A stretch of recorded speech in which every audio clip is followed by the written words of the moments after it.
Good afternoon mga kadiskarte. Tapos na tayong mag-chillax-chillax. Tara, balik trabaho na naman tayo. Ito, babanat na naman tayo. Toyota Revo na naman yung gagawin natin dito mga kadiskarte.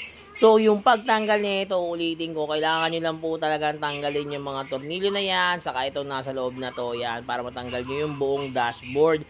Para mabaklas nyo yung kanyang car stereo. So, ayan, natanggal na natin. Tapos, ito, babaklasin nyo lang to, yung apat na screw sa gilid ng kanyang head unit. Yan, yung may bracket na yan. Para ma-remove nyo yung dating old stereo nung Toyota Revo. Tapos, after nun, mga kadiskarte, pag natanggal nyo na yun, pwede nyo nang umpisahan, banatan, mag-wiring. Ganun lang po yun kabilis.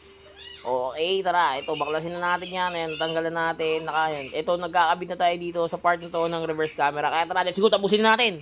At ito na nga, tapos na tayo magkabit ng ating Android head unit. 7 inches nga lang pala yung pinakabit dito ni Bossing kasi nga gusto niya yun. Swak lang daw sa kanyang Toyota Revo. Para swak na swak lang daw tignan. Siyempre, kasama pa rin sa package natin yung reverse camera, hindi mawawala yan. And then, nagkabit din sa atin si Bossing ng front dashcam.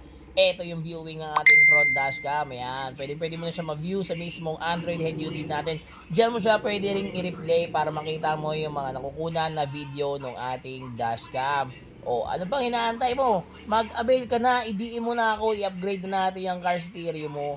Yan, front and rear camera na yan kung gusto nyo. Optional po yun at mga kadiskarte pag nagpalagay ng front dashcam. Okay, pero kasama sa package natin palagi, yung reverse cam. Meron na rin tong Apple CarPlay and Android Auto. Kaya ano pang inaantay mo? Mag-avail ka na, DM mo ko.